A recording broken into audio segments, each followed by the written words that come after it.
Herr Uthoff? Was? Was machen Sie da? Sie haben doch die Bild-Zeitung gelesen. Ich hole mir mein Geld zurück, bevor die gierigen Tzatziki-Griechen es verprassen. Was heißt denn, Sie holen Ihr Geld zurück? Sie haben doch noch gar nichts bezahlt. Wissen Sie, was den deutschen Steuerzahler die Euro-Krise bisher gekostet hat? 0 Cent. Was? Soll das heißen, ich habe mich alle Jahre umsonst aufgeregt? Umsonst wäre in diesem Fall der richtige Begriff. Also, hören Sie mal, ich zahle doch immer und werde dafür beschimpft. Sie zahlen doch gar nicht, Sie leihen. Das sind Kredite. Ich dachte, das sind Hilfsprogramme. Oh, wenn Ihnen Ihre Bank Geld gibt für Ihr Haus, ist das dann ein Hilfsprogramm? Was? Natürlich nicht. Ich zahle doch Zinsen. Ja, sehen Sie, wie die Griechen uns. Die haben uns bisher schön brav 360 Millionen Euro Zinsen gezahlt. Wir verdienen mit an der Krise. Wir verdienen an der Krise. Der ist gut. Herr Uthoff, Deutschland ging es finanziell noch nie so gut. Und die Krise hat ihren Anteil daran. Sie meinen das ernst, oder? Och, da muss ich mir vollkommen bei Null anfangen. Herr Uthoff, wer leiht denn einem Staat Geld? Ja, was sind das eigentlich für Idioten? Och. Die heißen Investoren. So, und Sie spielen jetzt mal ein. Das dürfte Ihnen ja nicht schwerfallen. So, Sie haben offensichtlich zu viel Geld. Sie wollen es bei mir anlegen, beim deutschen Staat. Geben Sie mir Ihr Geld. Und ich gebe Ihnen dafür eine Staatsanleihe. Was? Moment mal, ich gebe Ihnen mein Geld und kriege dafür ein Stück Papier. Das ist doch vollkommen unseriös. Das ist die Basis unseres Wirtschaftssystems. Ach so, aber hier, Moment. Was steht? Hier steht, ich krieg mein Geld in 10 Jahren wieder. Ja, wovon soll ich denn in der Zwischenzeit leben? Ja, von den Zinsen, die ich Ihnen natürlich dafür bezahle. Zinsen, großartig. Wieso so wenig? Oh, wenn Sie Ihr Geld bei mir in Deutschland anlegen, dann können Sie relativ sicher sein, dass Sie Ihr Geld wiederkriegen. Sie können Ihr Geld natürlich auch anlegen, Spanien, Portugal, Griechenland. Da sind die Zinsen wesentlich höher. Ha, mehr Zinsen? Ja. Das mache ich. Tut mir leid, so ist eben Marktwirtschaft. Allerdings steigt auch das Risiko, dass Sie Ihr Geld nie wiedersehen. Risiko? Oh mein Gott, bloß kein Risiko. Alles auf Deutschland. Stopp! Das wollen natürlich jetzt alle. Wissen Sie was? Ich glaube, ich zahle Ihnen nur noch so viel Zinsen. Hören Sie mal, bald muss ich Ihnen was zahlen dafür, dass Sie mein Geld nehmen. Tja, das ist eben Marktwirtschaft. Sie sind gemein.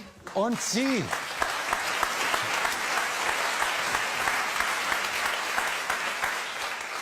Und Sie sind wie die Finanzmärkte, hysterisch.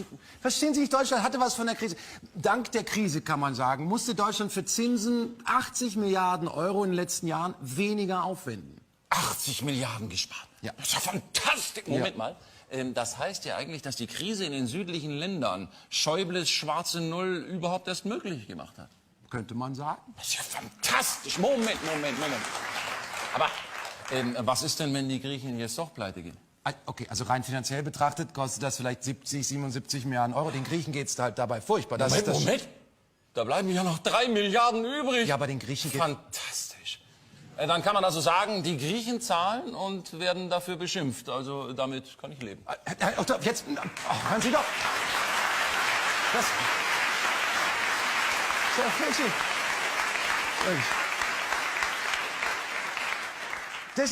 Geht Ihnen das aus in letzter Zeit, wenn Sie versuchen, in Gesprächen über Griechenland irgendwie zu argumentieren, differenziert zu argumentieren? Sie kommen sich vor wie ein Hausarzt bei der Masernparty. Nein, so grundökonomische Zusammenhänge, grundökonomische Grundkenntnisse, das ist für viele Deutsche inzwischen sowas wie Kohlenhydrate, ab und zu okay, aber wenn es sich vermeiden lässt.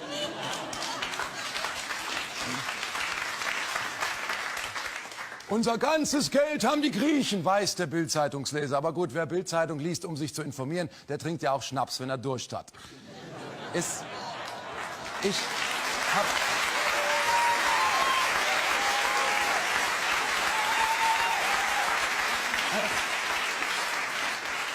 Wobei auch bei vielen Informierten heißt es, wir haben die Griechen gerettet. Verstehen Sie mich bitte nicht falsch, die Griechenlandhilfe war sehr effektiv.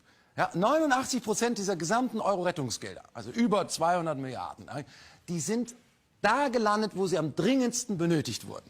Im Banken- und Finanzsektor.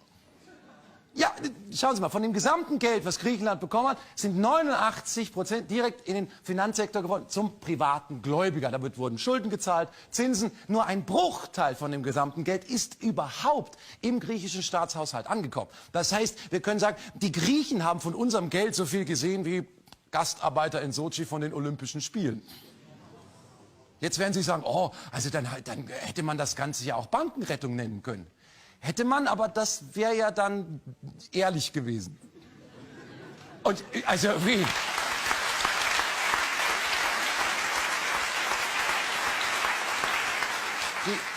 Wie hätte das auch geklungen 2010, kurz nach der ersten Bankenrettung rund um Lehman Brothers, wenn die Politiker sich hätten hinstellen müssen und sagen müssen, wir müssen solidarisch sein mit dem Bankensystem. Banker hört die Signale.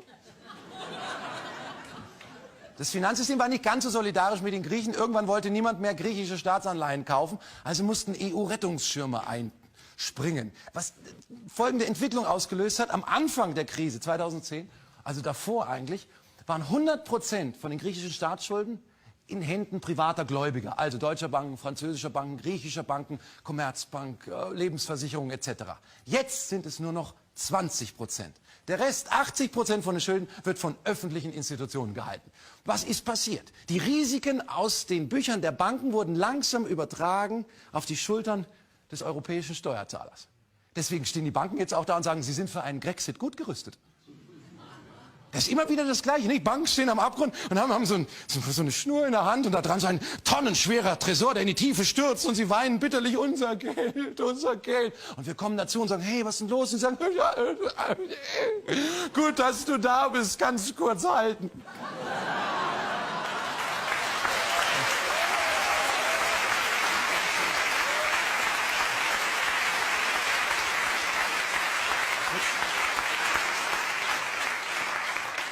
Jetzt werden Sie sagen, okay, also wir haben offensichtlich das Bankensystem gerettet, aber wir haben nichts bezahlt. Ja, wer hat denn dafür bezahlt? Die ärmsten griechischen Haushalte haben inzwischen 86% ihres Einkommens verloren. Griechische Mütter lassen offensichtlich nach der Geburt immer öfter ihre Kinder in Krankenhäusern liegen, weil sie Angst haben, sie können sie nicht ernähren. Und während in denselben Krankenhäusern auch keine Antikrebsmedikamentation mehr auffindbar ist, weil ja im Gesundheitssektor gespart werden muss, heißt es aus Brüssel und Berlin, Schulden müssen zuerst bezahlt werden. Ja klar, wenn Sie mal über Ihre Verhältnisse gelebt haben, dann müssen Sie eben kürzen. Notfalls auch an der eigenen Lebenszeit. Das sind die europäischen Werte, die wir derzeit verteidigen.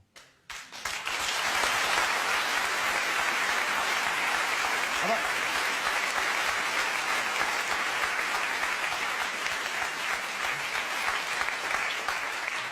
sehen Sie, aber so ist das eben. Ich meine, die Deutsche Bank hat gerade verkündet, dass allein letztes Jahr ihre Top-Investment-Banker ein Gehalt bekommen haben von 2 Milliarden Euro. Und ich meine, das muss ja auch irgendjemand bezahlen. Mensch, Herr Somontschoulos, ich bin sehr enttäuscht von Ihnen. Wir haben doch gesagt, alles in die Schuldentilgung. Es wird alles privatisiert.